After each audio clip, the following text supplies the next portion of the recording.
안녕하십니까. 얘기되는 의사와 함께 질환에 대해서 한바탕 수다를 떨어보는 명의와 수다 김철중 기자입니다. 안녕하세요. 나는 의사다 MC 양깡입니다. 오늘 양깡도 이 명수다에 참여하시는 건가요? 네, 저희 나이사가 최근 포맷이 살짝 바뀌면서 한 주는 초대석, 한 주는 명수다가 나오고 있는데 네. 명수다가 약간 좀 점잖더라고요. 제가 보니까. 그래서 아주 자유로운 걸 좋아하다 보니까 좀 물고 뜯으려고 나왔습니다. 명수다 약간 점잖다기보다 지적이지. 너무 지적이야. 지적인 사람들이 좋아하더라고. 좋습니다. 예. 자, 근데 이혜성 기자 어디 갔어요?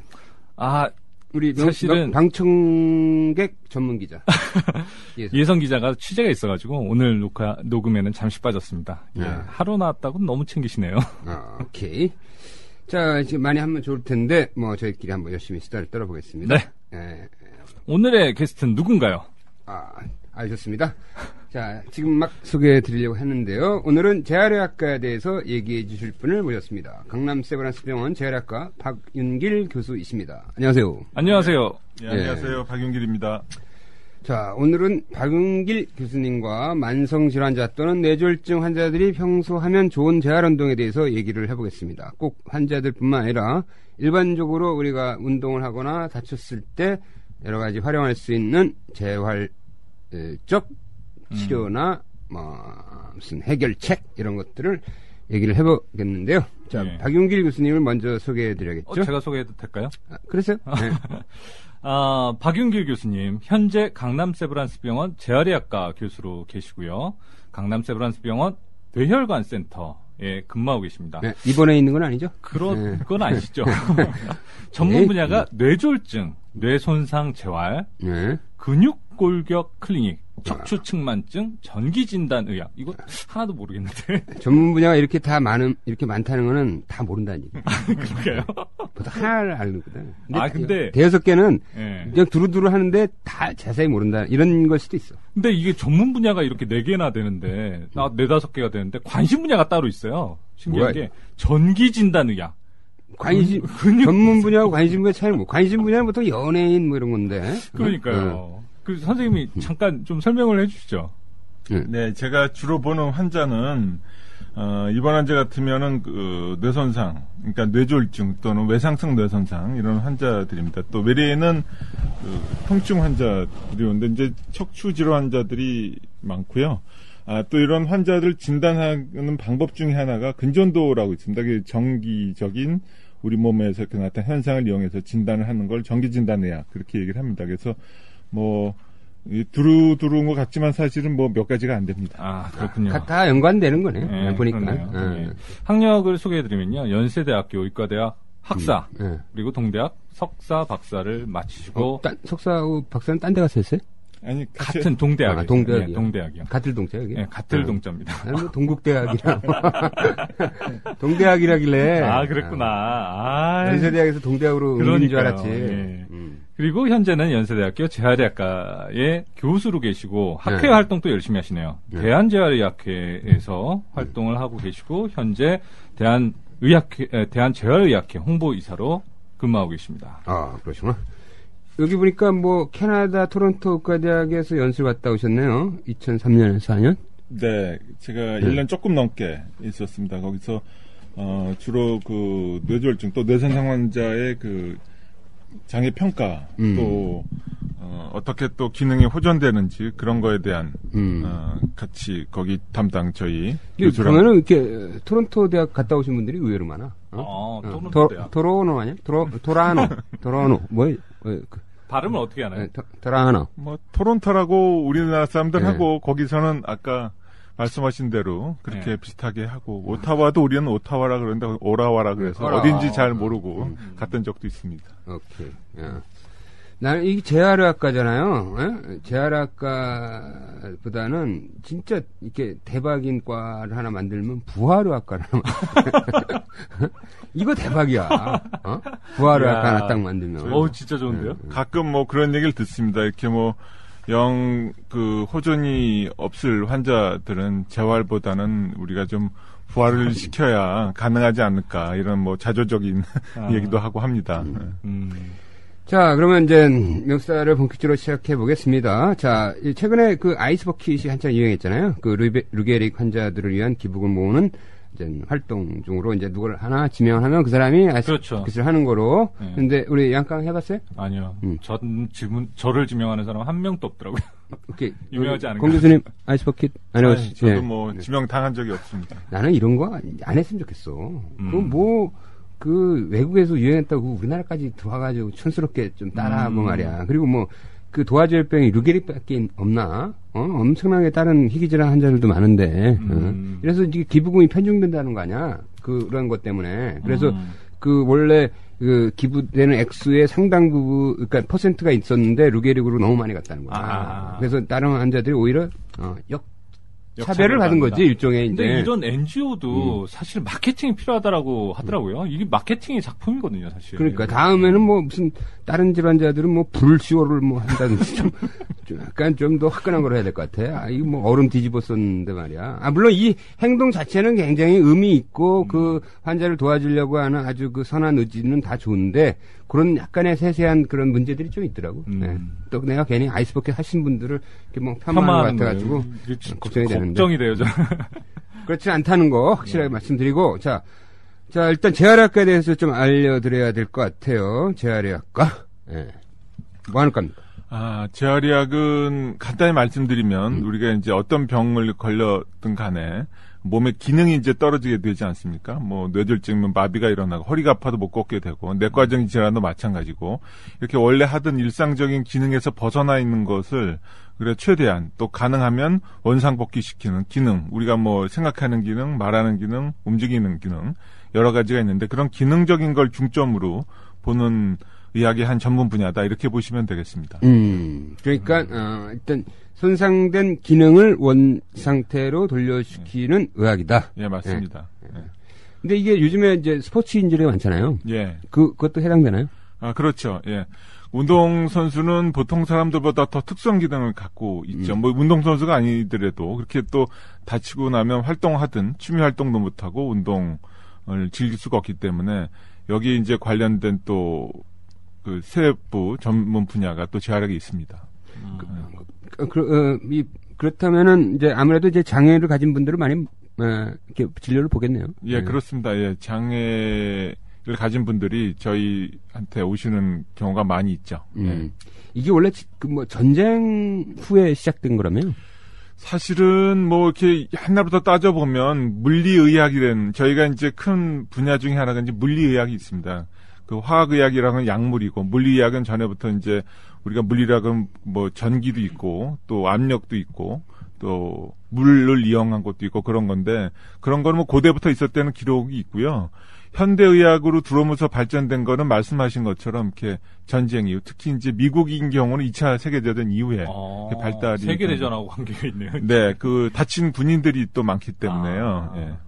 그러면 이게 예를 들어서 전쟁터에서 이렇게 막 폭탄을 맞았다든지 뭐 팔다리가 이렇게 절단이 됐다든지 네. 이런 사람들이 정상적으로 사회 복귀를 할 수 있도록 도와주자 그렇게 해서 시작된 학문이라고 볼 수 있는 거네요. 예, 아까 말씀드린 대로 이제 미국이 그 이후에 여러 가지 이제 다친 군인들이 많이 생겼기 때문에 절단 환자들도 있고 또 뭐 다른 데 다친 환자들도 있고 해서 다친 경우가 많습니다. 그래서 미국을 우선 말씀드리면 미국이 뭐 일단 주도적으로 했기 때문에 하워드 러스커 박사라고 계십니다. 그 이후에 이제 뉴욕 그 대학교 병원을 또 만들고 했던 분인데 이분이 이제 공군 군의관으로 참전을 했다가 퇴역하셨고 우리나라에도 여러 번 사실은 오셨던 게 있습니다. 그래서 이분이 뭐 이번만 혼자 한 건 아니지만 주도하에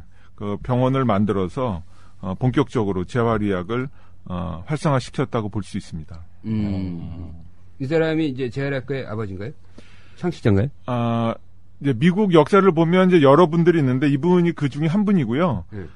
유럽 같으면은 한번 제가 물어봤어요. 유럽에서 오신 분들한테 물어봤더니 거기는 또 내과 쪽으로 있는 옛날부터 이제 그 류마티스 관절 뭐 이런 데가 있어서 내과 쪽으로 발달이 돼서 뭐 온천 치료 이런 거가 또 유럽 학회에 가면 또 그런 얘기도 또 많이 합니다. 우리가 잘 못 들었던. 어쨌든 간에 미국은 이분이 창시하고 재활약의 아버지 이렇게 또 추앙을 받고 있는 분 중에 한 분입니다. 아, 그렇군요. 아버지가 여럿이네. 그러네요. 어머니 누구야 도대체?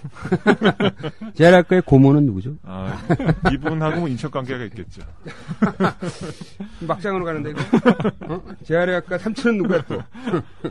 근데 이 하워드 러스크 박사를 어떻게 보면은 제3의학이라는 표현을 써가지고 얘기를 한다면서요. 예, 이분이 이제 제3의학 이렇게 얘기를 했습니다. 제1의학이라고 하는 것은 우리가 보통 예방의학, 막는데, 이런 것, 또 제2의학은 우리가 치료의학인데, 제3의 의학은 치료와 예방을 벗어나서, 우리가 이제 기능적으로 아까 말씀드렸듯 상실이 된 사람들을 원래 복귀시키는 그런 재활의학이다, 이렇게 하는데, 어떤 분들은 여기에 동의는 하지 않지만, 좀 새로운 분야를 말하는 것으로, 판단해 주시면 되겠습니다. 기존에 보통 의학들이 이렇게 병소 부위, 병이 난 거를 이렇게 보는 거에 비해서 저희는 이제 그거에 따른 결과를 치료하는 그런 의학 분야라고 보시면 됩니다. 그러니까 원상 회복 의학이야. 그러니까 부활 의학이네, 진짜. 부활까지는 못 갈 거고요. 부활까지 가지면 좋고. 사람의 영역이 아니라서. 원상 회복인데, 이게 우리나라에서 이게 이제 예를 들어서 너무 영역 간에 이제 겹치는 게 많아. 그러니까 이게 사람들이 재활의학과 하면 이제 뇌졸중 환자들이 가는 데 아니야? 이렇게 생각하기도 하지만 맞아요. 실제적으로는 또 다양한 분야를 하고 있는 거잖아요. 재활의학과에서. 네. 예?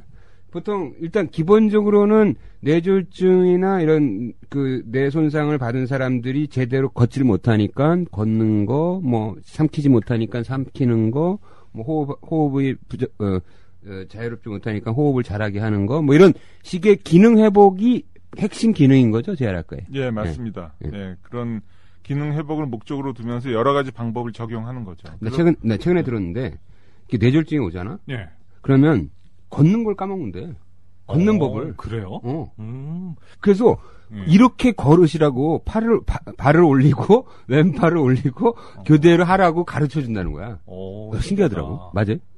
예, 그럴 수도 있습니다. 이제 우리가 뇌라는 게 여러 가지 기능이 있는데 운동신경이 다치면 이제 마비가 올 수가 있고요. 운동신경이 다치지 않아서 마비가 없더라도 어떻게 하는지를 잊어버리는 실행증이라는 게 있습니다. 옷 입는 방법이라든지 팔다리는 다 움직이는데 그런 걸 잊어버리는 경우도 있고 아주 다양한 증세가 나타나기. 왜 뇌졸중 환자들이 제일 걷기 연수하는 로봇 있잖아요. 뭐죠? 스위스제 네, 상품명을 얘기해야 되는. 상관없어요. 그거 슈퍼가 사는 거 아니니까. 로코맨 여러 가지가 있어요. 국산에서 개발된 워커봇이라는 것도 있고 로봇들이 입는 로봇이죠. 근데 그게 이제 걷기 훈련 시키는 거잖아요. 네. 네? 그게 굉장히 비싸더라고요. 그 기가. 그게 걷는데 이렇게 돈이 많이 든다니까. 그렇죠. 비급여야 또. 맞습니다. 그게 몇 억이고. 난 걸을 수 있다는 게 이렇게 행복한지 몰랐다니까. 돈 버는 거야. 그렇죠. 걷는 거가 인간의 가장 기본적인 활동 중에 하나이기 때문에 그게 안 된다고 하면은 상당히 불편한 일들이 많이 일어납니다. 사실. 그 로봇이 제대로 지금 뇌 기능이 잃어버린 상태에서 제대로 가능한 효율적으로 걸을 수 있도록 자꾸 훈련을 시키는 거잖아요. 그죠? 그렇죠. 외부에서 도와주는 기구라고 보시면 되는 거죠. 그래서 이게 뇌를 다치면 걷는 것조차 자기가 잊어버릴 수가 있다는 게 나는 놀라움이었어. 심지어는 호흡하는 것도 재활을 하더라고요. 좀 몰랐는데. 예, 호흡 재활 분야가 최근에 특히 우리나라는 미국도 그렇게 오래는 안 됐는데 이제 많이 이제 활성화되고 있는데 아까 말씀하셨던 루게릭병은 사실은 신경이 원인이지만 결국은 근육이 약해지는 건데 근육병도 마찬가지고 호흡 근육도 약해집니다. 그래서 그렇게 되면 폐는 이상이 없는데 폐 기능은 괜찮은데 숨을 들이쉬고 내쉬고 기침하고 이런 것들의 기능이 떨어지면서 폐렴이 생길 수가 있고요. 이런 환자들은 사실 전에는 그것 때문에 많이 사망을 했습니다. 또 그것 때문에 사망했던 거군요. 호흡기를 또 24시간 달고 있어야 되는 경우도 많고 근데 호흡 재활을 통해서 이런 호흡기를 몇 시간씩만 달고 있을 수가 있게 되면 우리가 이제 외출도 할 수가 있게 되고요. 그렇게 되면서 이제 수명도 연장이 돼서 삶의 질이 확 달라져요. 예, 많은 변화가 일어났습니다, 최근에. 그러니까 이게 그 누가 의사한테 그랬잖아요. 어떻게 하면 오래 살 수 있나? 그러니까 의사가 끝까지 숨을 쉬세요. 끝까지 숨을 쉬래. 숨을 멈추지 말고 계속 쉬시라고 그랬어. 이 호흡 중요하다니까. 맞는 말이네요. 네. 호흡 중요해. 아 진짜 이 근육병이나 이런 여러 가지 그 이 폐 이렇게 오래 장기간 누워 있는 환자들은 숨을 못 쉰다니까. 그러니까 쉬고 싶어도 근육이 다 이게 횡격막이 늘어나야 되고 이 갈비뼈 사이사이 근육이 싹 늘어났다가 수축했다 해야 되는데 그게 안 되는 거야. 힘이 딸려서. 그러니까 숨을 못 쉬니까 폐렴이 오는 거지. 그래서 이 의사 말이 맞아. 끝까지 숨을 쉬어야 돼. 네, 맞습니다. 그 뇌졸중 환자들도 원래는 호흡 중추에 문제가 없어도 네. 이 폐 용적이 작아지면서 문제가 되는 경우에서 저희가 몇 가지 연구를 했는데 폐 용적이 많이 떨어집니다. 그래서 초기에도 문제가 되고 또 만성 질환자들한테도 문제가 되고. 그래서 왜 이런 거 있잖아. 아유 뭐 평소에 운동 뭐 하세요? 아 그냥 숨쉬기 운동만 합니다 그러잖아. 그 숨쉬기 운동 굉장히 중요한 거라니까. 맞습니다. 숨쉬기 운동도 제대로만 하면은 오래 사는 거야. 이것도 운동이라니까. 근데 진담이신데 농담처럼 들리는 거 왜죠? 그래서 숨쉬기 운동만 합니다가 아니라 숨쉬기 운동도 하고요. 뭐 이것도 해야 돼. 그러니까 이게 이 호흡 재활 중에서 이런 이 근육 그러니까 호흡과 관련된 근육을 이렇게 훈련시키는 그런 이렇게 재활 프로그램도 있는 거죠. 예, 그렇습니다. 그러니까 호흡 근육이 좀 약해지는 사람인데 그거를 우리가 뭐 아령 운동하는 것처럼 키울 수는 없지만 용적이 작아지는 사람들을 용적을 늘리는 그거 방법이 어떻게 진짜 궁금하네 갑자기. 그건 본인이 이제 이렇게 용적이 적어졌으면 이제 쉽게 생각하면 기지개를 켜게 하는 거예요? 예, 그런 방법이죠. 심호흡 뭐 이런 거가 있는데 그게 안 되면 강제적으로 우리가 그래요? 우리가 소위 이렇게 엠브라고 하는 거 아시죠? 그걸 이용해서 공기를 넣어주는 방법이 있습니다. 그래요? 입 안에다가? 그쵸. 입을 안에다 하든 아니면 우리가 기관절개를 하고 있으면 그걸 통해서 하든 그래서 이렇게 용적이 충분히 들어가야 우리가 기침을 할 수가 있는데 그걸 유발시키려면 기본적으로 폐용적이 늘어나야 되기 때문에 그런 방법들을 이용합니다.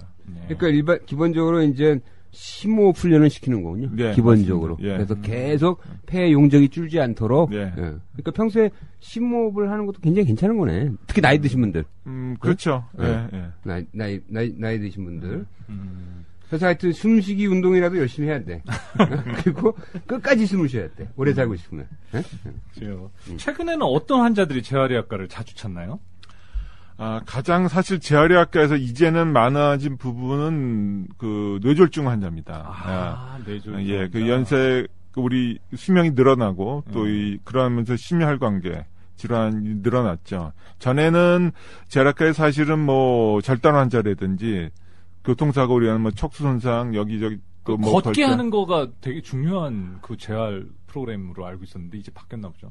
근데 뭐 뇌졸중 환자도 사실은 마비 때문에 보행 장애가 있는 분들이 또 많기 때문에 그 분야는 여전히 중요한데 제일 많은 부분은 뭐 그 뇌졸중 환자입니다.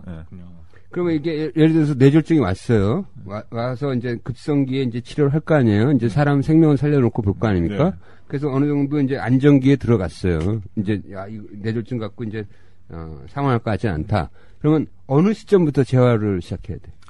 사실은 뭐 교과서에서는 응급실부터 시작해야 된다는 얘기가 있는데요. 본격적으로 사실은 치료실 내려가서 병상에서 하는 거 말고 내려가서 하려고 하면 신경학적으로 안정화가 돼요. 이 얘기는 이제 뇌졸중이 진행이 되는 경우가 첫 뭐 한 일주 사이에 많기 때문에 재발할 수도 있고. 예, 그런 게 없어야 되고 내과적인 문제가 또 없어야죠. 뭐 초창기에 뭐 폐렴이라든지 다른 합병증으로 뭐 열 이렇게 많이 나서 수액 주사하고 있으면 내려가기가 좀 어려우니까 그런 것만 안정화되면 뭐 일주나 그 이전에도 바로 시작을 할 수가 있습니다. 그러니까 안정화되면 바로 시작하는 게 나중에 그 기능 회복에 훨씬 더 유리한 거예요. 예, 그렇습니다. 그거는 그만큼 뇌가 빨리 그 자극을 줘야 된다는 건가요? 예, 맞습니다.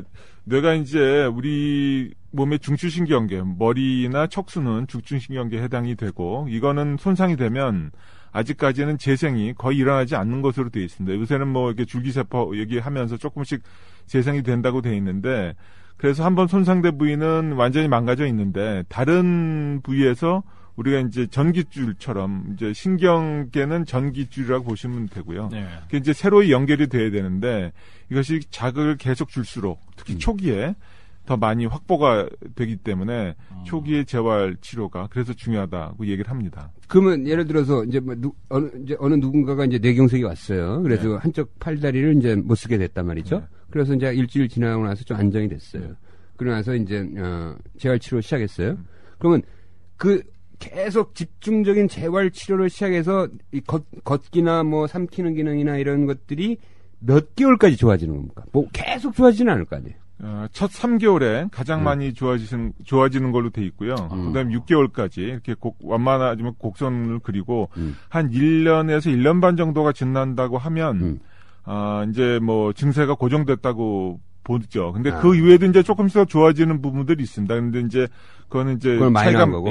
많이 안 나기 때문에. 근데 머리를 또 이렇게 다쳐서 외상성 뇌손상은 조금 다릅니다. 4년, 5년 후까지 좋아진다는 보고들이 있긴 하지만 어쨌든 저 1년 안에 열심히 재활 치료를 해야 되는 것은 맞습니다. 그러면 이제 첫 3개월에 확 좋아지겠네요. 그러니까 확 좋아진다도 가장 비율이 좋아진 거면, 율이 제일 높죠. 그러면 예를 들어서 이게 이 재활학과 의사가 봤을 때 약 1, 2개월에서 3개월 정도 딱 지나면 이 사람이 어느 정도의 장애가 남겠구나. 대략 예측은 할 수 있겠네요. 예측은 할 수 있지만 그게 상당히 그 이후에 하는 거는 어렵습니다. 여러 가지 요소가 작용을 하기 때문에 우리가 이제 뭐 암 환자 같은 통계도 많고 하는데 이것은 통계도 적을 뿐만 아니라 이 회복되는 게 개개인 차이가 굉장히 많아서 아직도 어떤 게 중요한 요소다 이렇게 분류는 하지만 얼만큼 좋아지는 걸 이렇게 공식화하는 거는 없습니다 아직도. 너무 교과서 같은 답변. 네, 교과서에 있는 대로 일단 말씀드렸습니다. 그러면 이게 일단 애트리스트 네. 3개월은 집중적으로 받아야 되잖아요. 네. 근데 우리나라 의료 체계는 왜 3개월 동안 집중적으로 못 받게 되는 거예요? 뭐 스님 잘못은 아니지만 한 병원에서 말씀. 예, 한 병원에서건 예. 뭐 수가도 그렇고 뭐 집중적으로 못 받게 돼 있더라고 보니까. 맞아요. 수가는 쭉 받을 수가 있습니다. 2년까지는 집중 재활, 그러니까 입원했을 때 아침전 하루에 2번 이렇게 하게 돼 있는데 2년 이후는 삭감이 되죠. 그리고 한 병원에 오래 치료를 못 받는 것도 입원료가 15일, 30일 지나면 이게 삭감이 됩니다. 삭감이 돼서 재활학과는 사실 그거보다 오래 치료를 해야 되는데 특히 이제 종합병원 같으면은 좀 어려운 점이 많이 있습니다. 그러니까 이게 보니까 환자들이 뇌졸중이 왔잖아. 그럼 3개월 동안 집중적으로 재활 치료를 받아야 되는데 중간에 쫓겨나. 환자를 그냥 내쫓는구나. 연세대학에서 내보내죠? 내쫓는 건 아니고요. 네. 사실은 장기 입원이 항상 뭐 문제가 되지만 이런 경우는 이제 말씀하신 대 2개월 또는 3개월 정도가 충분히 재활 치료를 하고 나가면 국가적으로 봤을 때도 사실은 딴 병원 가서 또 뭐 검사를 한다든지 다시 치료하느라 시간 보내는 게 없는데 말씀 아까 드린 것처럼 이렇게 장기 입원에 대한 삭감 요인이 있기 때문에 그렇게 하는 병원장이 없습니다. 이게 심각한 거지. 그러니까 장애를 양산하는 의료 시스템인 거야. 저희 학교 내에서도 이제 여러 번 뭐 건의를 하고 해서 아마 그러면 재활학과에서 광화문에서 1인 시위도 하고 뭐 저희 삭발 시위도 하시고 뭐 알몸 시위도 하시고 뭔가 이렇게 좀 알몸 시위는 뭐 이렇게 뭔가 사회적 목소리를 내셔야지 이렇게 가만히 있으면 어떡해요. 네. 좋은 방법 알려서 고맙습니다. 근데 사실 저도 뇌졸중을 알았거든요. 우리 약간 고생했지. 모야모야라는 질환 때문에 제가 뇌졸중을 알았는데 경색이 온 부위가 딱 언어 중추라는 거예요. 네. 그래서 나오고 나서 말을 못했어요. 네. 지금 커밍아웃 하는 거네. 그건 뭐 이미 여러 번 밝혔기 때문에. 이게 처음 듣는 사람은 이제 처음 할 거 아니야. 근데 모야모야라는 병이 뭐야? 이렇게 다들 물어보잖아. 모야모야병은 뇌에 혈액을 공급하는 뇌혈관이 원인 미상으로 서서히 좁아지는 질환이거든요. 근데 뭐 언어 재활을 받았는데 저는 언어 재활도 전혀 보험이 안 되더라고요. 예, 언어 재활이 지금 보험이 안 됩니다. 그래서 상당히 비싸죠. 예, 한마디로만 비싸고 아마 앞으로 그거를 포함시켜야 할 텐데 정부에서 그거는 또 수가를 어떻게 할지를 모르겠지만 그거가 지금 현실적으로 좀 문제가 있습니다. 그래서 어느 나라를 가든 재활의학의 수준, 재활의학의 그 서비스의 그 보장성, 그다음에 장애인에 대한 대우. 이게 선진국 지표야. 선진국으로 갈수록 그런 게 잘 돼 있는 거지. 우리는 아직 그런 부분에서 굉장히 멀은 거지. 근데 그 양강은 그 그러니까 그 뇌혈관 질환 알았을 때 그 언어 기능 뭐 말하는 게 안 되는 거야. 말하는 게 안 됐어요. 그러니까 이 언더스탠딩이 안 된 거야. 보면 이해는 다 해요. 속으로는 생각이 돼. 근데 말이 안 떨어져. 되게 신기해요. 황당했겠다. 한번 체험을 해보면 야 이거 딱 이해가 되는 거야. 지금도 안 되는 것 같은데? 네, 지금도 잘 안 돼요. 지금 뭐 전혀 모르겠습니다. 네.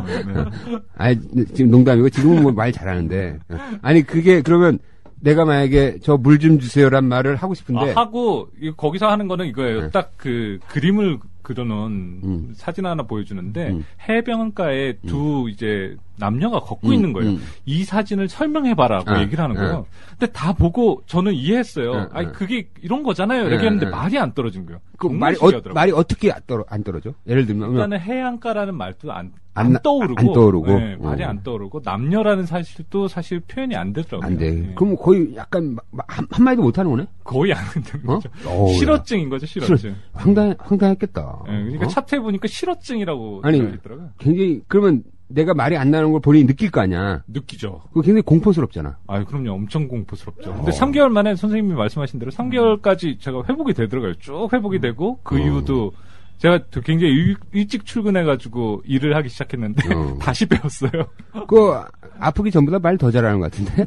감사합니다. 옛날에 이렇게 말 빠르지 않았던 것 같은데. 그 효과 좋네. 네. 나도 한번 받아야겠네. 언어 치료.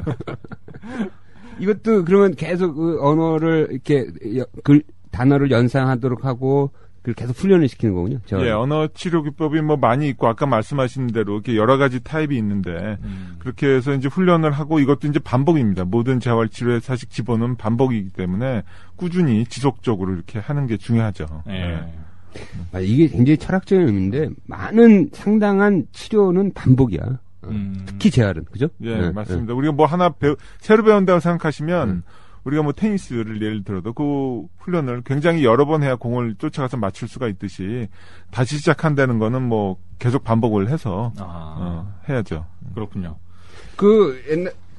이게 이제 사실 모든 일상생활이 반복이잖아요. 예? 우리 삶 자체가 99%는 반복이야. 1%의 업데이트고 그러니까 일본 여행 비행기 회사 잘이 망했잖아. 망했다가 이제 구원투수로 뭐 되게 유명한 무슨 전문가를 이제 앉혔잖아. 무슨 회장을. 네. 그래가지고 이제 잘이 다시 살아난 거야. 그래서 당신이 이렇게 잘을 되살린 개헌 기법이 뭐냐 했더니 보통 어른들이 하는 얘기를 하루에 7,000번씩 나는 반복만 했다. 이거 해라 계속 세수 잘해라 뭐 예를 들면 세수 잘해라 뭐 길 조심해라 자기가 한 일은 다 그거래. 반복. 그래서 이게 우리가 병에 걸렸을 때 회복되는 것도 이게 지금 우리 굉장히 중요한 말씀을 하신 거야. 반복인 거야, 반복. 인간의 삶은 반복이야. 죄송합니다. 예, 재활의학과가 어떻게 보면은 극한의 어떻게 보면 환자들을 몰아세운다라는 얘기도 종종 들었거든요. 한 번만 더 해라라는 거예요. 이게 예를 들면 걷기 훈련하는데 한 걸음만 더 걸으세요라고 굉장히 윽박을 지르더라고요. 그게 네. 사실인가요? 그게 이제 본인 의지가 좀 없는 분들이 있고 또 인지 기능이 떨어진 분들은 옆에서 이제 이렇게 쉽게 말하면 코치를 해야지 되는 경우가 있어서 그런 경우는 이제 저희가 태능 선수촌에서 코치가 옆에서 하듯이 이제 하죠. 그래서 이제 운동은 약간 좀 힘들 때까지 해야 그 기능이라든지 여러 가지 호전이 있기 때문에 뭐 그렇게 하는데 뭐 윽박지른다기보다는 열심히 하시려는 뜻으로 하는 겁니다. 그렇지. 이제 그냥 일상적 답습에 가까운 반복은 전혀 회복 기능에 도움을 안 주는 거죠. 이거 했으면 그 다음에 조금 더 나은 운동으로 가야지. 조금 더 이렇게 막 이 관절 범위를 넓힐 수 있는 것으로 가야 되기 때문에 어쩔 수 없는 것 같아. 그건 누군가가 자꾸 몰아세우지 않으면 굉장히 아프잖아요. 그게. 예. 새롭게 뇌졸중에서 이 걷는 훈련하는 거 있잖아요. 왜? 네. 그게 굉장히 힘들다고 하더라고요. 그렇죠. 그것도 그렇고 말씀하신 대로 관절이 굳었을 때 피는 것도 약간의 통증이 있는 범위까지 가야지 거기서 또 머무르고 몇 초 다시 돌아와야지 됩니다. 그래서 뭐 영어 속담 중에 no pain no gain이라는 것도 있는데 사실 페인이라는 게 통증도 있지만 노력이라는 뜻도 있기 때문에 뭐 노력 없이는 뭐 얻는 게 없다고 봐야죠. 네. 그렇죠. 이게 보통 우리가 헬스클럽에서 자기가 혼자 아무리 운동해도 열심히 한다고 해도 사실 자기 의지로 뭔가 한다는 건 한계가 있잖아요. 근데 이제 거기서 이제 PT 코치가 와가지고 뭐 좀 더 하라고 그러고 뭐 10번 더 하라고 막 이러면서 그냥 그 고통을 이겨내면서 하다 보면 근육이 늘어나고 뭐 이런 거니까 아마 이것도 마찬가지인데 내가 이게 궁금한 거는 예를 들어서 그런 1대1 재활치료, 그러니까 사람 물리치료사가 직접 1대1로 하는 재활치료를 자기가 좀 더 많이 받고 싶은 사람도 있을 거 아니에요. 근데 그 우리나라 건강보험에서 그걸 다 인정해 주냐 이거죠. 뇌졸중에 적용하는 그 전문 재활 치료가 아까 말씀하신 대로 1대1로 30분을 해야 되는 건데요. 그 입원 환자인 경우는 이제 하루에 2번이 되고 외래 환자인 경우 하루에 1번까지 되는데 덜을 할 수가 없죠. 그 전문 용어로 그 임의 비급여라고 하는데 이제 보험이 되는 거를 비급여, 그러니까 보험이 안 되는 걸로 청구를 하면 이거는 뭐 과태료를 받습니다. 내가 환자야. 그러면 나는 진짜 나는 2번을 받아야겠다. 난 좀 더 빨리 이렇게 열심히 하고 싶다. 그걸 안 해주 내가 내 돈 내고 하겠다는데도 이제 못 해주는 거죠. 그렇죠. 외래로 다니게 되면 못 해드리는 거죠. 그러니까 이게 말이 안 되는 거지. 환자가 선택할 수 있게 해줘야지. 그럼요. 근데 만약에 그 한 번 받을 거를 2번 받으면 좀 더 이 3개월 이내에는 효과가 있는 거 아니에요? 네. 초기에는 집중재활 치료라고 말씀하신 대로 필요하고요. 그래서 이제 입원 치료를 하게 되는 거죠. 그래서 이게 우리나라가 아직까지 그런 부분에서 굉장히 건강보험 제도가 허술해. 그래서 그 축구 선수들 얘기들을 보면은 이제 축구 선수들이 옛날에 수술은 최근 들어서 이제 한국에서 많이 하는데 옛날엔 다 뭐 독일이나 미국 가서 했잖아.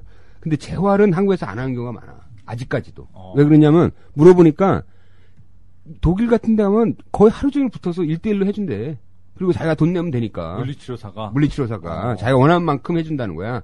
축구 선수는 빨리 회복돼서 빨리 재기를 찾아서 돈을 벌어야 되는 거 아니야. 근데 우리나라는 건강보험법상 그거 안 된다는 거야. 그러니까 답답해 죽겠다는 거지. 그런 경우도 있지 않나요? 특히 운동선수들은. 네. 그래서 이제 좀 문제가 되는 경우가 많이 있습니다. 네. 그러니까 이런 거 좀 얘기를 해주셔야지. 우린 전혀 몰랐는데. 아니 좀 알몸시 한다잖아. 기다려봐.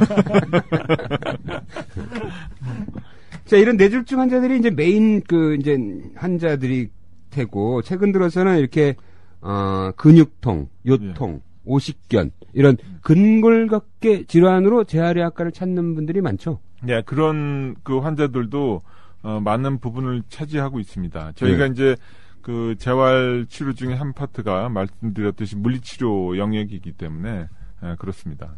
그러니까 이게 이렇게 많은 환자들이 이제 헷갈릴 것 같아. 이게 만약에 요통이 있다. 그럼 이게 정형외과 가기도 하고 어떤 환자는 신경외과, 어떤 환자는 재활외과 하고 어떤 환자는 마취통증학과 하잖아. 그러니까요. 헷갈려요, 진짜. 의사 입장에서도 어디다가 컨설팅을 해야 되나 고민스러워. 그래서 각각의 우리가 장단점을 잠깐 우리 분석해 보자. 사실 저희 그 강남 세브란스 병원에는 척추 전문 병원이 있습니다. 거기에 지금 말씀하신 뇌개과에다가 영상의학과 같이 저희 일을 같이 하는데 그래서 저희가 이제 정기적으로 모여서 이제 환자 증례 토론도 하고 사례 또 하면서 이제 다른 또 집담회도 하는데 살짝 병원 홍보하시네. 네. 그래서 근데 이제 외과 영역은 이제 수술을 하게 되죠. 그럼 뭐 이제 척추신경외과나 척추정형외과는 이제 척추를 얘기를 하면 그 수술하는 질환인 경우는 이제 가서 수술을 또 하셔야 되고 재활의학과 영역은 이제 비수술적인 요법으로 하는데 그 중에서 이제 주로 이제 주사치료라든지 이렇게 그 신경 차단술은 이제 마취통증학과에서 하고 저희는 물리치료와 또 다른 또 운동치료 또 다른 비수술적 요법 이렇게 이제 아주 뭐 명확하게 나눠지기는 좀 어렵지만 그렇게 나눠서 환자를 보고 있습니다. 그건 이제 대학병원 얘기고 당연히 이제 협진을 해서 하겠지만 또 이렇게 협진이 잘 되고 있네요, 연세대병원은. 그러니까요. 원래 그 연세대 사람들이 이렇게 협진 잘 안 하는데 거긴 특이한 좋은 문화가 형성돼 있네요. 사는 사람, 파는 사람, 훔치는 사람.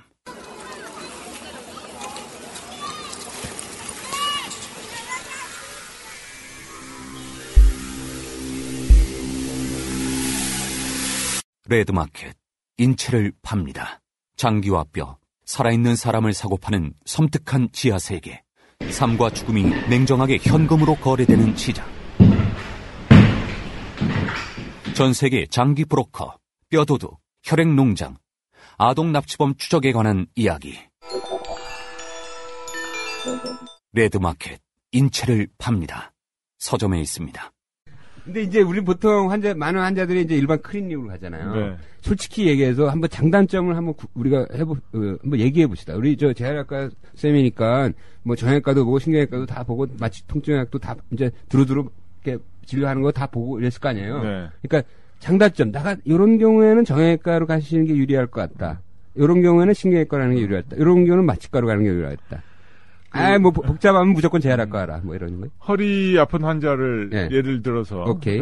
말씀드린 사실은. 국내 최초야, 이런 얘기. 근데 사실은, 개원가, 그러니까 그쵸. 동네 병원인 경우는, 치료하는 게 이제 비슷해졌습니다, 사실은. 여러 가지로 비슷해졌고요. 그 의사가 어떤 데 관심 있냐에 따라서 많이 다르죠. 근데 아무래도 이제 그 배경에는 전공의 때 이렇게 수련받은 그런 게 이제 중요한 역할을 하기 때문에 그 외과 쪽, 정형외과나 신경외과는 이제 수술적인 그 요법으로 해결을 하려고 하는데 제가 이제 재활학과니까 전혀 수술을 할 줄 모르고 그 수술 안 하는 방향으로 사실 쭉 했는데 척추 통증은 사실 수술이 필요한 경우가 한 10에서 15% 정도입니다. 그러니까 그렇게 많지가 않고요.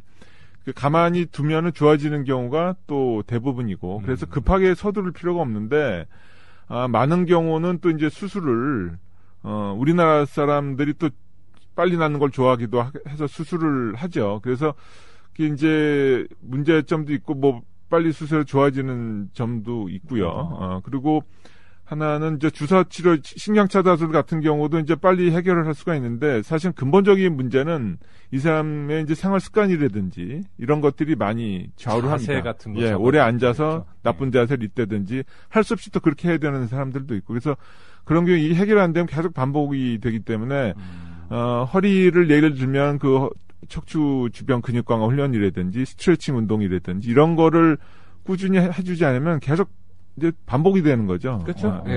이게 일종의 이제 요통도 생활습관병이니까 잘못된 자세에서 기인해가지고 그것이 이제 인대가 좀 늘어나고 그러다 보니까 디스크도 좀 그 사이로 삐집고 나오고 이런 일종의 생활습관병. 그게 해결되지 않으면 근본적으로 그게 해결되지 않으면 척추병은 낫지 않는 거지. 물론 수술해서 일시적으로 좋아질 수는 있으나 그래서 내가 생각하기에는 뭔가 수술을 만에 하나 수술을 요하는 이렇게 약간 중증도가 있거나 정말 명백히 특정 요인이 보인다. 이 척추 통증을 일으킨 이런 경우에는 정형외과나 신경외과 쪽을 한 번은 꼭 가는 게 좋을 것 같고 그렇지 않고 뭐 보존적 치료를 하거나 물리치료로 이렇게 기능 회복을 해야 될 상황이라면 재활학과에서 하는 것이 이 사람 재활학과 의사들이 여기에 훨씬 더 이렇게 오리엔트된 의사들이기 때문에 난 낫지 않을까.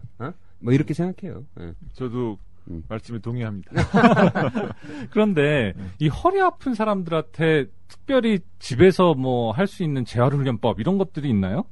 네, 저희가 환자들한테 알려드리는 게 아까 말씀드린 그런 나쁜 자세를 피하고 집에서 할 수 있는 운동들 이런 걸 알려드리는 게 뭐 병원에 왔을 때도 알려드리는 요통학교라는 프로그램이 있습니다. 저희 병원 같은 2주에 한 번씩 하는 거. 책자도 알려드리고 하고 병원에 오시면 이제 물리치료 플러스 또 저희는 그 운동하는 방법을 알려드립니다. 그리고 특히 뭐 주부들이 아프다고 오면 뭐 예를 들면은 바닥 그 걸레질 할 때는 이렇게 봉 걸레로 하고 쪼그리고 앉아서 하지 마십시오. 이런 거 말씀을 드리죠. 그런 거를 약간 좀 이렇게 부엌이라든지 거실처럼 이렇게 인테리어를 해놓고 실제로 한 번씩 다 이렇게 일상생활에 하도록 이렇게 훈련을 시키고 이런 시뮬레이션 프로그램이 있었으면 좋겠어. 그냥 강의식이 아니라.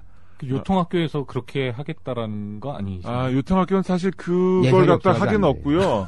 저희 이제 재활치료실에는 강의? 일상생활 동작 훈련실이라고는 따로 있습니다. 그건 요통 환자를 위해서 한 건 아니고 아까 말씀드린 그 뇌졸중 환자를 위해서 실제로 어떻게 하는지 지방 부조처럼 만들어 놓고 하는 거는 있습니다. 그렇구나. 그러면은 뇌졸중을 앓고 있는 환자 같은 경우에는 뭐 집에서 그 재활훈련을 하는 방법도 있나요? 그렇습니다. 운동, 걷고 뭐 이런 게 잘 안 되시는 분들은 그런 운동을 집에서 시간 맞춰서 하시는 거고, 일상생활 훈련 자체가 뇌졸중 치료에 포함이 되어 있습니다. 그래서 저희가 가능하시면 조금 힘드신 상태라도 빨리 집으로 복귀하는 걸 갖다 이제 권고 드리는데. 집에 가는 게 오히려 퇴원을 도움이 집으로. 된다는 거죠. 그런데 이제 여러 가지 여건상 이제 갈 수가 없는 경우가 많기 때문에 그런 경우 이제 입원 치료를 좀 더 하게 되시는 거죠. 그래서 이제 외국에 이제 좋은 병원을 가보면은 이렇게 완전히 집을 전화. 그래요? 집을 전화서 환자들이 거기서 이렇게 이제 앞으로 뭐 무슨 전자레인지를 쓸 때는 요렇게 움직이게 트레이닝 시키고, 잠자리를 깔 때는 뭐 침대로 갈 때는 이렇게 움직이게 하시고, 그걸 다 훈련시켜서 그 다음에 집을 딱 보내주는데, 우리나라는 이게 없다니까. 이 중간이 없어. 병원하고 집 중간이. 근데 이제 좋은 재활병원들은 그 중간을 만들어서 완전히 충분히 훈련시켜서 집으로 보내는 거죠. 복귀를 위한 준비 과정이 필요하다. 이 말씀이시죠? 네, 맞습니다. 사실 아까 초반에 말씀드렸던 건 뉴욕 대학병원은 제가 이제 잠깐 가서 본 적이 있었는데, 거기에는 퇴원하기 한 2, 3일 전에 말씀하신 것처럼 그런 방을 만들어 놨어요. 집하고 뭐 똑같지는 않지만 대부분 다 그런 구조가 비슷하니까. 그래서 거기서 생활하면서 어떤 게 잘 안 되는지 최종 점검을 하고 나가게 되는데, 우리나라에서는 이제 그거가 어렵죠. 이게 뭐 모든 게 다 뭐 돈 얘기를 해서 죄송하지만 그런 게 수가가 다 연결이 되는 건데, 그렇게 할 수가 없어서 저 같은 경우는 이제 집에 갈 상태가 되는 분들은 일요일이나 이럴 때 치료가 없으니까 집에 가셔서 잠깐 갔다 오시든 하루를 주무시고 오시든 괜찮으니까 가셔서 뭐가 잘 안 되는지 좀 알고 좀 돌아오십시오. 그래서 저한테 얘기 좀 해주십시오. 이렇게 합니다. 그런 방법이. 그거는 그래도 나름 좀 성의 있는 방법이에요. 서울대 이상묵 교수라고 왜 미국 가서 교통사고나서 이제 사지마비 됐잖아. 그 양반이 나중에 자기가 어떻게 이렇게 서울대 교수로 복직할 수 있었냐 하는 여러 가지 이제 아이러니야. 우리나라 의료 시스템이랑 이제 비교해서 하신 말씀인데, 미국은 입원료가 너무 비싸다는 거야. 그래서 자기는 살았대. 무슨 말이죠, 그게? 입원료가 너무 비싸니까 어떻게든 빨리 집으로 보내야 된다는 거야. 환자들 보험회사 입장이건 환자들 입장에서는. 그러니까 입원료가 엄청나게 비싸니까 빨리 집으로 보내야 되니까 계속 막 훈련을 시킨다. 집으로 가는 훈련을. 그러니까 그 와중에 이제 자기가 집에 가서 어떻게 살아갈지 이런 걸 막 배운다는 거지. 그런데 우리나라는 입원료가 싸잖아, 상대적으로.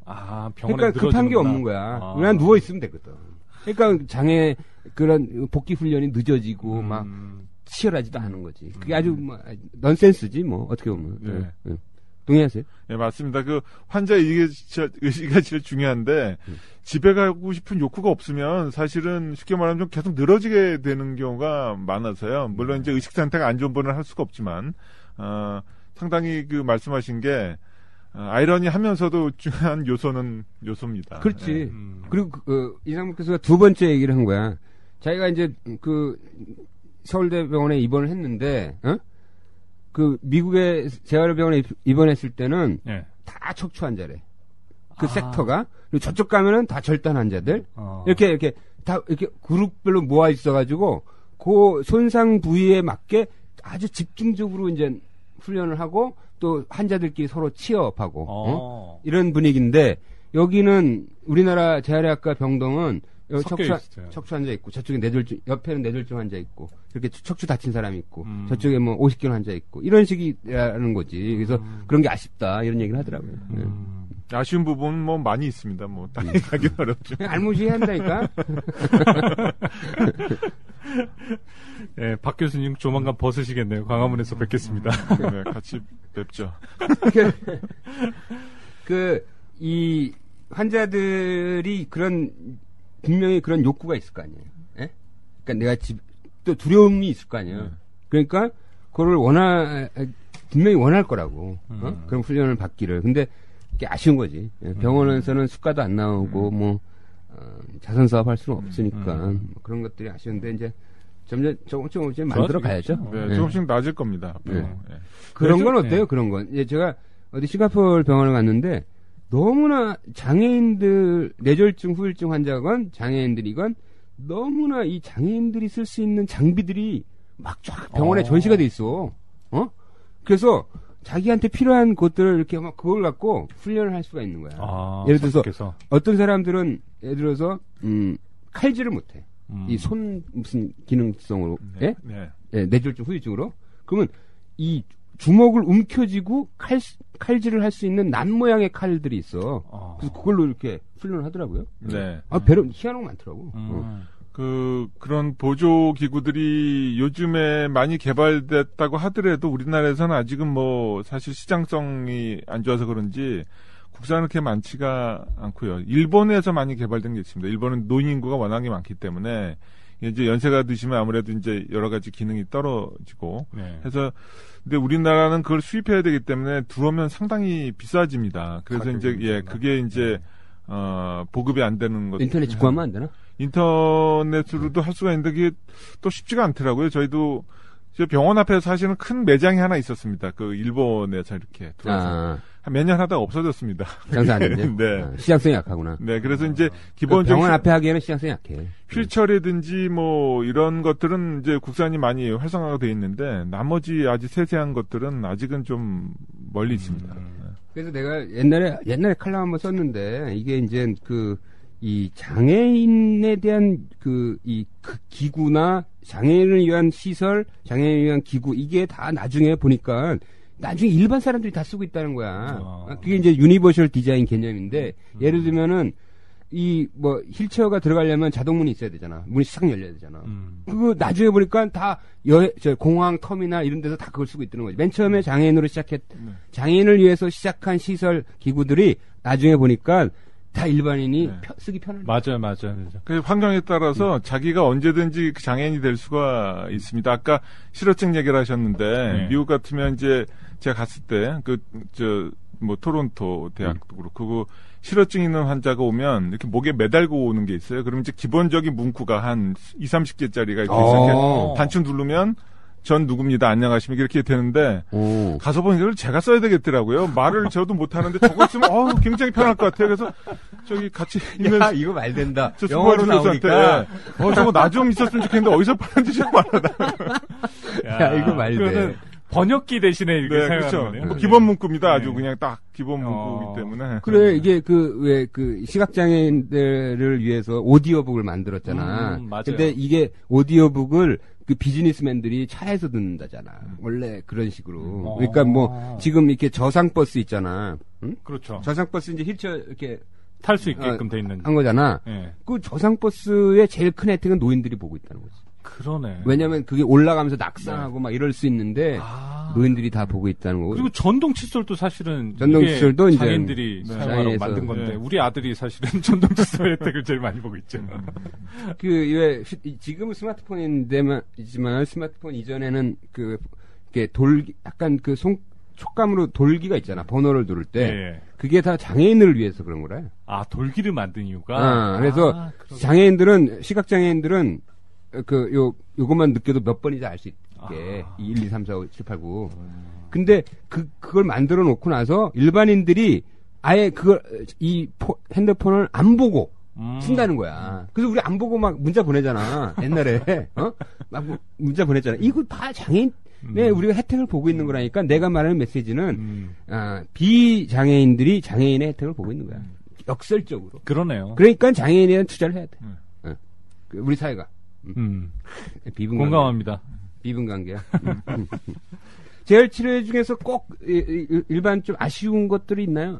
예를 들어서 환자들이 뭔가 치료의 연속성을 해야 되는데 이렇게 무슨 비방이나 이런 거에 너무 휘둘린다든지 혹시 이렇게 실제 현장에서 뇌졸중 재활치료 받는 분들한테 꼭 해주고 싶은 말은 없어요? 네, 초기에 요새는 별로 안 그러시지만, 근데 재활치료랑은 아니지만, 이렇게, 무왕청심환을 의식 없는 사람한테 주고 이런 건 요새는 별로 없는 것 같습니다. 없는 것 같고요. 초기에 이제 재활치료를 열심히 받으셔야 되는, 특히 이제 운동, 재활치료, 이런 걸 받으셔야 되는데, 그냥 약이라든지 아니면 그런 민간요법 말씀하신 대로, 환자는 가만히 누워있고, 이런 걸로 치료를 하려고 하다가 이제 시간이 많이 지난 다음에 오시게 되면 사실은 그 전에 치료했으면 많이 좋아졌을 텐데 이런 효율이 떨어지는 그런 경우도 종종 있죠. 뭐 그런 거 있어? 나 그거 한번 받아봐야겠는데. 가만히 누워 있으면 해줘요, 뭘? 아니 뭐 그런 것들 있지 않습니까? 여태까지 우리가 쭉 했던 그런 물론 이제 재활치료를 동반하면 좋겠는데 그렇지 않고 이제 하나에만 너무 믿고 있다가 안 되는 경우가 있으니까요. 나는 그 얘기 들었어. 이렇게 이제 지금 CJ의 이재현 회장이 전혀 걷지를 못하잖아. 차콜 마리투스인가? 이제 말초신경 손상돼서. 그래서 이렇게 걷지 못하면 무슨 일이 벌어지냐면 다리 근육이 다 없어진다는 거야. 그래서 근육이 없어지니까 혈당이 올라가는 거지. 이게 이제 흡수가 돼야 되잖아. 혈당이나 뭐 이런 게 당뇨병이 생기고 막 이런다는 거야. 그래서 이 못 걷는 게 굉장히 심각한 거더라고. 그러네요. 그래서 그나마 있는 근육을 남겨놓기 위해서 무슨 전기 자극을 준다고 내가 들었어요. 예, 뭐예요, 기능성 전기 자극이라고 해서요. 네. 신경을 자극하면 이제 근육이 움직이게 되죠. 그걸 이제 이용한 원리입니다. 그래서 신경을 자극하면 근육이 움직이는데 근육을 이렇게 본인 마음대로 움직일 수 있는 상태가 되면 운동을 하면 되지만 그렇지 않게 돼 있는 상태에서는 수동적으로 근육을 강제로 움직이는 겁니다. 그렇게 해서 그러면 근력 소실도 적어지고 그에 따라서 골 밀도도 유지가 되고 또 근육이 있음으로써 생길 수 있는 여러 가지 효과들 아까 말씀하신 대로 그 인슐린의 수용체는 근육에 있기 때문에 근육량이 줄어들면 그 당뇨 병이 생길 확률도 높아지고 또 뭐 여러 가지 체온 유지도 어려워지고 하는 거가 있어서 그런 방법을 이용합니다. 그럼 이렇게 뭐 나같이 바빠서 운동 못하는 사람 그런 거 가정용으로 집에 놓고 자기 전에 이렇게 좀 30분 받고 뭐 이런 거 그런데 그것은 운동을 하는 거에 비해서는 너무 효과가 떨어지기 때문에 안 되는 경우에 이제 하는 거죠. 차라리 그러니까 운동하는 게 훨씬 더 효과가 있는 그렇죠. 그런 이렇게 좀 어떻게 편하게 좀 해보려고 했더니 안 되겠네. 또 하나, 왜 이제 요실금 예방한다고 그러면서, 이렇게 뭐 전기 자극을 이제 회음부에 주는 기구들도 있잖아요. 뭐 마그네틱 그러면 그 안에 이 골반 근육이 강화돼요? 그런. 이게 의학적으로 원리가 있어요? 몇 가지 이렇게 논문들이 나온 게 있습니다. 전기로도 하고, 자기로도 하고. 그래서 뭐, 사실 그게 제 전문 분야는 아니라서 정확히 지금 말씀드리는 건. 전기 자극. 그 전기 진단의학은 치료 영역이 아니고 진단이기 때문에 그거랑 좀 다르고 그런 것들을 제가 논문을 몇 개 본 건 있는데 최근에 어떻게 활용되는지는 뭐 명확하지 않아서 정확히 말씀을 드리지 못하겠습니다. 이게 효과가 있긴, 내 생각에는 좀 아주 없을 것 같지는 않아. 이렇게 전기 자극을 주잖아. 마그네틱이나 뭐 이러면, 이게 근육이 수축한다는 거야. 그거를 계속 훈련시킨다는 건데, 자동으로. 지금 뇌졸중 재활에도 그런 걸 이용을 하는데요. 수동적으로 이렇게 하는 것보다는 더 좋은 건 본인이 이렇게 움직이려고 생각하면서 같이 자극을 줬을 때가 훨씬 효과가 좋기 때문에. 케겔도 하고 뭐 이러면 더 효과가 있겠지만. 그렇게 하면서 이제 하는 방법이 있죠. 환자들이, 재활학과는 환자들이 천천히 좋아지잖아요. 그러니까 이게 일반 외과나, 이런 뭐, 드라마틱하게 간이식, 뭐, 수술 딱 끝나. 간이식 같은 경우는 막 3일, 죽어가던 사람이 3일 만에 그냥, 막 일어나서 앉아가지고 안녕하세요 그런데. 이런 드라마틱한 게 있는데, 이 재활학과 의사는 그런 것보다 그렇게 천천히 좋아. 이게 좀 느낌이 다를 것 같아요. 환자를 대하는 느낌이. 그래서 제가 전공의들이 회진할 때 뛰지 말라 그럽니다. 재활학과에서는 서두르면 그거는 별로 신뢰받지 못한다. 신뢰보다는 이게 안 맞는 거지. 재활학과는 말씀하신 대로 길게 봐야 되기 때문에 이렇게 쭉 늘려서 보면 한 1년, 2년 보면은 좋아집니다. 좋아지는데 외과 환자들처럼 단시간 내에 좋아지는 거는 사실 많지가 않기 때문에 성격도 좀 달라야 되고, 이게, 전공이 훈련하면서도 그런데 이렇게 적응을 하고 관점이 좀 바뀌어야 되기 때문에, 근데 의학 교육이 사실은 그렇지는 않거든요. 재활의학이 이렇게 집중적으로 교육이 되지 않기 때문에, 전공의 때는 그런 뭐 개념이라도 있는 걸 좀 바꿔야 될 필요가 있어서 물론 급할 땐 뛰어야 되는데 뭐 맨날 이렇게 뛰어다니다 보면 놓치는 것도 많고 또 답답해할 수도 있고 그러기 때문에. 근데 이거 난 재미난 포인트 같다 이거. 왜냐면 이제 의사들이 이제 의사들 얘기지만 자기 과를 선택할 때 이거 성격하고 그거 맞아야 돼. 그러니까 성질 급한 의사가 재활학과 하면 제풀에 자기가 죽는다니까? 그럴 가능성이 높아. 그래서 이제 그만두는 사람도 있습니다. 생각했던 거하고 좀 다를 수가 있고, 뭐, 거꾸로 외과했다 이제 그만둘 수도 있지만. 네. 그렇죠. 거꾸로 외과했다가 이제 그만둘 수 있고. 그리고, 재활학과 의사가 그런 약간의 그 진중함이 있어야 그 보호자들이 얼마나 조바심 내겠어. 그냥 재활치료 시작하자마자 걸을 수 있을까요? 이거부터 물을 거 아니야. 네, 맞습니다. 그런 환자들이 상당히 많아서, 저는 나빠지는 건 뇌졸중 경우에는 순식간인데 좋아지는 건 상당히 오래 걸리기 때문에 좋아는 지는데 지금보다 더 나빠지지는 않는다고 일단은 말을 하고요. 그게 맞는 얘기이기 때문에 차츰 좋아지실 텐데 좀 오래 기다리시면서 환자랑 같이 가셔야 된다고 이렇게 설명을 드리죠. 그렇지. 그 환자가 이제 보호자나 환자가 이렇게 조바심 낼 때 의사도 그거 조바심 내면은 그건 이렇게 제대로 치료가 되겠어? 의사는 좀 약간 진중하고 해야지. 그러겠네요. 보수적으로 예. 이렇게 나가줘야 되는데 지금 얘기해보니까 재활학과가 괜찮은데 더 이상 나빠지는 건 없다잖아. 아니, 뇌졸중 영역에서 그렇죠. 더 이상 나빠지는 거 없대. 이건 뭐. 재활학과 그런 면에서는 좋습니다. 몇 가지 괜찮다요. 이제 병들이 나빠지는 경우가 있는데. 아니, 다른 병 안 봐. 네, 막 저도, 나빠지고 이러잖아. 그거에 비하면 우리는 좋아지는 걸 얘기해 줄 수가 있기 때문에 참 괜찮다는 생각을. 일단 바닥에서 시작하잖아, 여기는. 내려가는 경우는 없다잖아. 누가 성장 클리닉이 그렇대. 키가 줄었다고 항의하는 경우는 없대. 막 와서. 말이 되네요. 네. 여기 치료받고 키 줄었다고 항의하는 경우는 없대. 애는 크니까. 이것도 재활학과도 약간 그런데, 더 이상 나빠지. 이제 앞으로 좋아질 일만 남은 거네. 네. 야, 이거 괜찮다, 이거. 의사로서 이제 할 만한 직업인데. 예. 또 이렇게 뇌졸중 환자들이 흔히 이렇게, 놓치는 것들이 있나요? 이렇게 되게 중간에, 그러니까 포기하는 경우도 많죠. 그런 경우도 꽤 있습니다. 그게 뭐 여건이 사실 안 돼서 그런 경우도 있고요. 뭐 이제 안 좋아질 것 같아서 포기하는데 급성기 때도 말씀드린 것처럼 중요하지만 만성기 그러니까는 그 상태가 더 좋아지지 않더라도 그런 운동은 계속해야 관절이 굳는다든지 또 근력이 감도돼서 하던 일을 못하게 된다든지 이런 걸 방지할 수가 있습니다. 그 재활학과 의사들이 보면은 제가 군대에 있을 때 군의관 할 때 저랑 아주 친한 군의관이 재활학과 의사여가지고 그래서 내가 그쪽에 이제 마실을 가잖아. 그러면 거기서 이제 뭘 하고 있어. 그러면 많은 얘기를 이제 들었어. 그래서 내가 약간 재활학과적인 지식이 좀 알아요? 있어. 좀 있는데 보니까 재활학과 의사들이 근육 전문가더라고. 근육 전문가야. 그렇죠. 최종 운동을 일으키는 건 근육이기 때문에 뭐 저도 물론 관심이 있지만 운동, 움직임 이런 거가 근육에서 나오니까 그런 쪽에 관심이 있는 사람들이 모션 전문가야.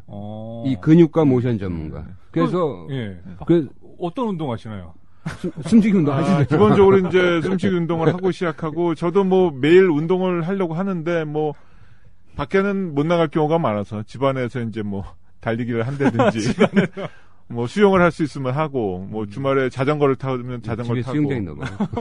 근처에 있습니다.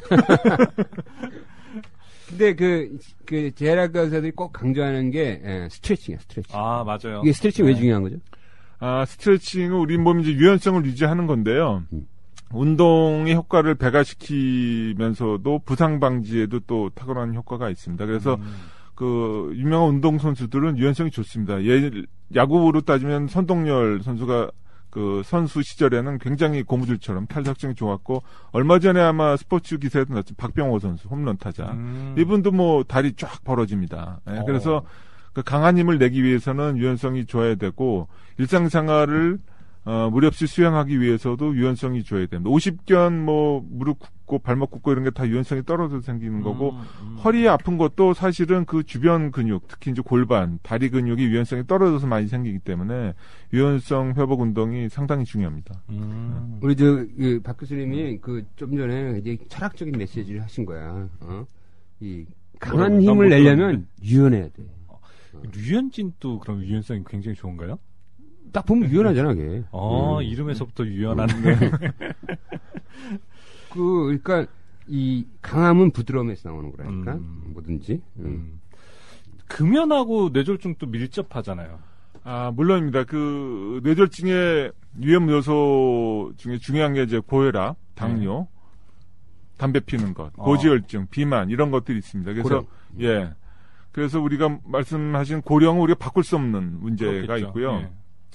고혈압이나 당뇨는 이제 약을 드셔서 조절할 수가 있는데 담배 피는 건 이제 끊어야 되죠. 근데 끊는다고 바로 효과가 있는 게 아니고요. 끊고 나서 5년을 지나야지 효과가 있기 때문에 그 지금 사실 피는 분들은 끊으셔야지 5년 동안은 맘조르고 살다 그다음부터 이제 좀 좋아지시는 거니까. 근데 뇌졸중 있는 사람도 담배를 못 끊는 경우가 있어요?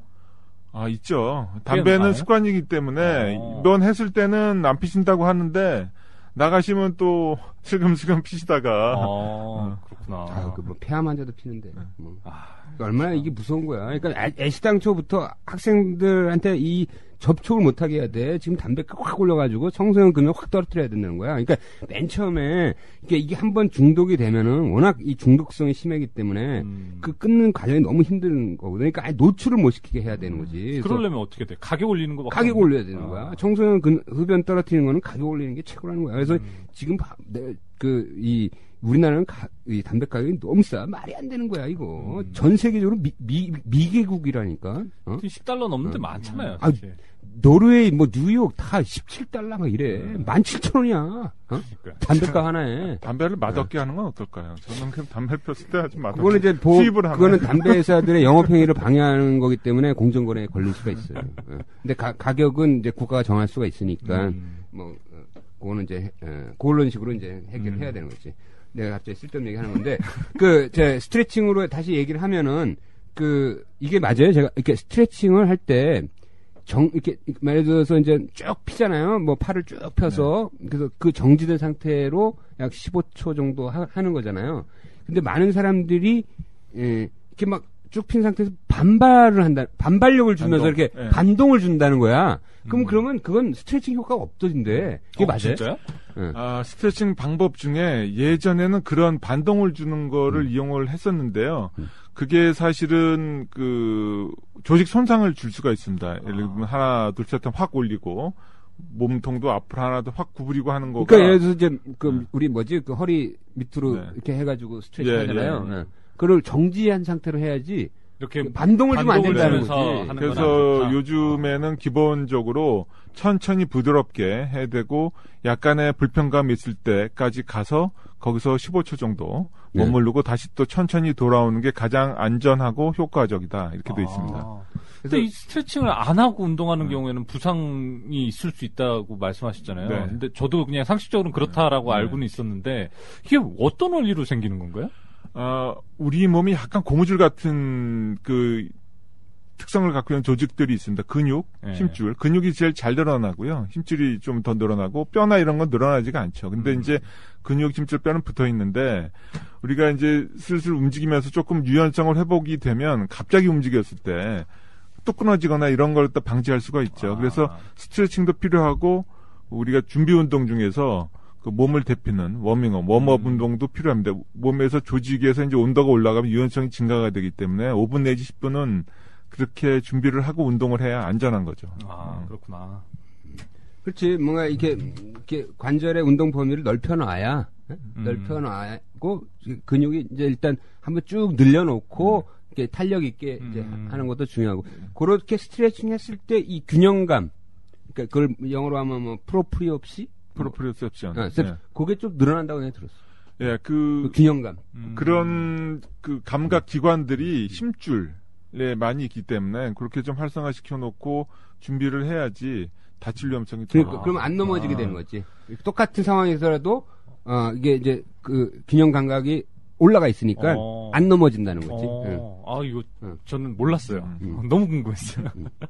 그러면 예를 들어 이게 나이 들수록 이제 근육량이 좀 많아지고 계속 유지를 해야 되잖아요. 그러면 예를 들어서 우리 아버님이 87세신데 우리 아버님 같은 경우를 점점 이렇게 안 움직이시니까 걱정이 되더라고. 그럼 만약에 웨이트 트레이닝을 시키면 근육이 늘어나요? 80 그 상태에서도? 그렇죠. 80대가 되면 20대 근육의 반쯤 됩니다. 근육량이 전체 몸으로 봤을 때. 그래서 우리가 요즘에는 이제 그런 골다공증, 골밀도 저하만큼 근육량이 저하된 게 최근 의학계의 화두인데 연세 드신 분들이 많이 늘어나면서 그렇고 고령자들도 운동을 하면 근육량이 늘어납니다. 그래서 외국 연구 결과긴 한데 90세 된 노인들을 대상으로 근육 운동을 한 그런 결과가 있습니다. 그랬더니 어떻게 신기하다.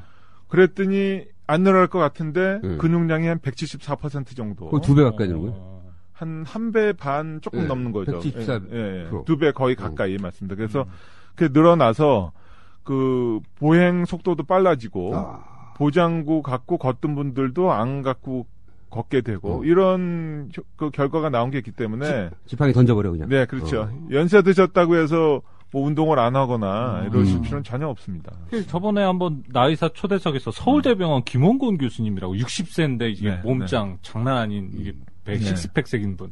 이분 보니까 진짜 부럽더라고요. 존경스럽기도 하고. 이분이 책을 썼는데 이게 번역돼가지고 대만인가 어딘가에서 또 팔린대요.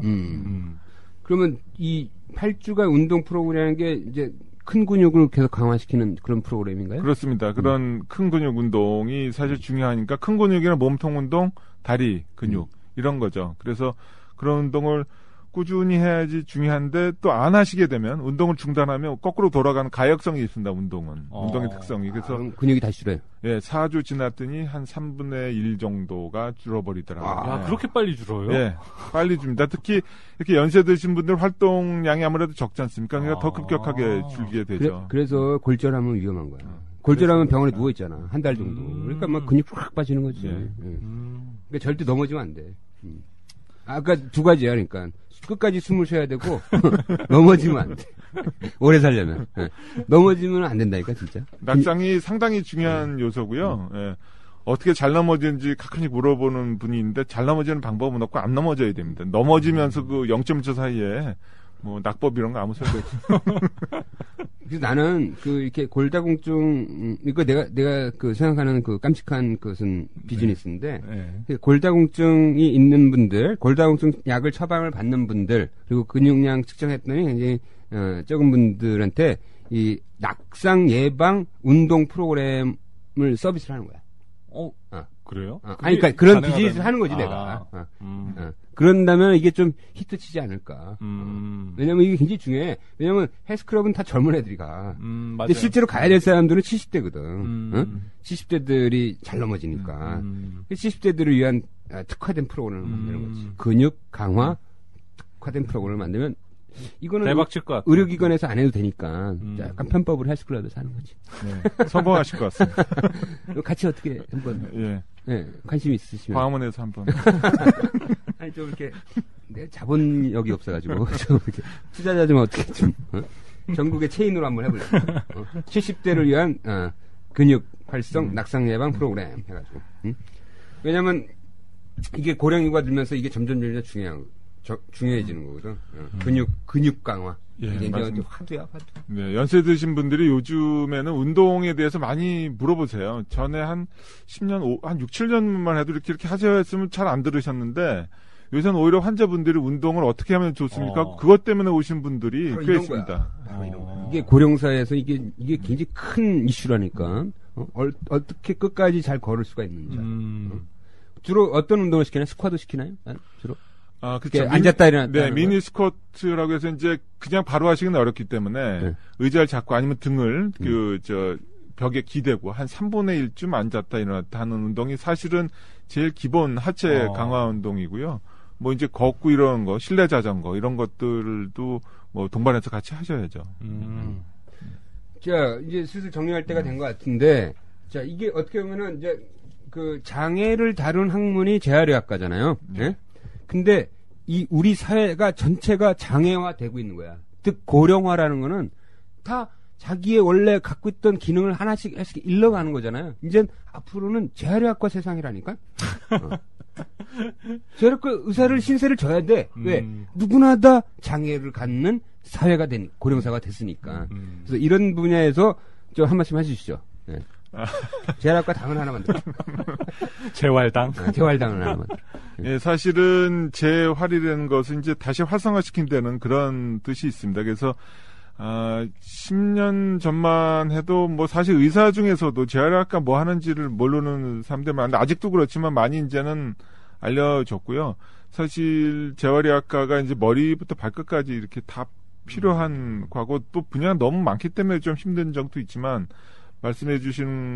말씀하신 것처럼 고령화가 되면서는 여러 가지 기능들이 떨어져서 기능을 활성화시키는 이런 의학 분야가 필요한데 거기에 이제 재활의학과가 도움이 됐으면 좋겠습니다. 선생님 이렇게 보니까 요새는 뭐 심장 재활도 있어요? 네, 심폐재활, 심장 재활이 있습니다. 그래서 그 협심증이라든지 심장 기능이 떨어진 환자들을 대상으로 하는 거고요. 그거는 사실은 심장은 자율신경계이기 때문에 우리가 마음대로 하는 게 아니고요. 가장 기본적인 거는 운동입니다, 운동. 이게 심장 재활을 해서 심장 기능이 좋아지는 거는 20%고, 팔다리 근육이 활성화되면서 이 혈액순환이라든지 이런 기능이 좋아지는 게 80%이기 때문에 이거의 기본은 그럼 근육 운동이잖아. 이걸 왜 심장 재활로 하는 이유가 심장에 문제가 생기면 이 사람들이 활동을 못 하죠. 옛날에는 그냥 누워만 있었습니다. 근데 이제 그렇게 되면 합병증 여러 가지 심장병 환자를 위한 재활이구나. 그렇죠. 심장병 환자를 위한 재활입니다. 이 사람이 심장병이 있으니까 조금만 걸어도 숨차고 뭐 이러니까 이 사람들한테 좀 특화된 운동 프로그램을 만들어서 훈련을 시키는 거군요. 맞습니다. 이것도 굉장히 중요하다. 그러니까 이게 자기가 경제적인 여유만 있다면 재활적인 그런 치료 기법이나 운동 기법들을 적극적으로 활용해야 돼. 맞아요. 예. 성재활 같은 것도 있다며요? 예, 성재활 분야가 있습니다. 특히 이제 척수손상 환자들인 경우는 여러 가지 이제 성기능이 떨어지기 때문에 남자의 경우. 예, 주로 남자가 되겠죠. 그렇지만 이제 뭐 여자도 임신을 해야 되고 하는 문제가 있고 맞아요. 주로 이제 남자는 이제 뭐 발기부전이라든지 이런 것 때문에 그러니까 척수를 다쳤으면은 발기가 안 되는 거야? 그럼요. 그래? 여기 참 비밀과 의사니까. 그냥 마음대로 자기 정상 기능이 안 되는. 그러니까 성욕은 있지만 발기는 안 되는 그렇죠. 거야. 괴롭겠다. 그래서 여러 가지 뭐 요새 약도 있고 뭐 전기 자극기도 쓰고 뭐 제가 주로 하진 않지만 그런 분야가 특화된 분야가 있습니다. 그러면 이렇게 발기가 이루어지도록 전기 자극도 주고 뭐 이런 훈련을 시키는 거예요? 그렇죠. 그런 것도 하고 또 사정이 안 될 경우는 그런 그 기구를 이용해서 또 해서 인공수정을 해서 또 아기도 갖고 이렇게 되죠. 그 당사자들은 굉장히 시리어스한 문제인데 이거. 굉장히 중요합니다. 삶의 어떤 굉장히 그럼요. 굉장히 유명한 가수 중에 한 명이 지금 척추 손상을 입었는데 이제 얼마 전에 출산을 했잖아요. 인공수정해가지고. 근데 어쨌든 그분도 이런 도움을 받았지 않았을까라고 추측을. 네, 그럴 수가 있죠. 그래서 뭐 환자마다 다 다르기 때문에 뭐 어떤 방법이 좋다 이런 건 아니지만 여러 가지 방법 중에 이렇게 선택을 하고 또 환경을 조성해주고 이런 거가 삶의 질을 높이는데 중요한 요소라고 봅니다. 나도 재활 좀 배워야 되겠어 이제. 성재활 좀 배워야 되는. 그러니까 성재활을 좀 배워봐야 될 것 같아요. 노인들을 위한 성재활. 이거 될 것 같은데. 본인 때문에 배워야 되는 건. 나는 우리 사회가 이렇게 65세 넘어가신 분들한테 헬스클럽 쿠폰을 왜 무슨 서비스라고 그러지? 이게 공공의료에서 바우처. 네. 바우처 서비스를 나는 헬스클럽을 끊어주는 게 나는 좋을 것 같아. 그게 우리나라 의료비를 엄청나게 줄이는 일이야. 그래서 그거를 일주일에 3번 안 가면 그 바우처 회수. 그리고 가서 1시간 동안 안 있으면 회수. 그러면 아마 의료비 절반 줄걸. 왜냐면 그게 이게 굉장히 중요한 어떤 화두잖아요, 이제. 네, 의학에서, 현대의학에서. 하여튼, 오늘 뇌졸중하고 여러 가지 근육 관련된 얘기를 우리 연세대학교 강남 세브란스 병원의 재활학과의 박윤길 교수님이랑 얘기를 나눠봤습니다. 교수님 덕분에 오늘 많이 배웠습니다. 감사합니다. 네. 지금까지 명수대의 김철중이었고요. 저는 양광모였습니다. 예, 안녕히 계십시오. 박윤길입니다. 또 불러주시면 언제든지 오겠습니다. 알겠습니다. 감사합니다. 예.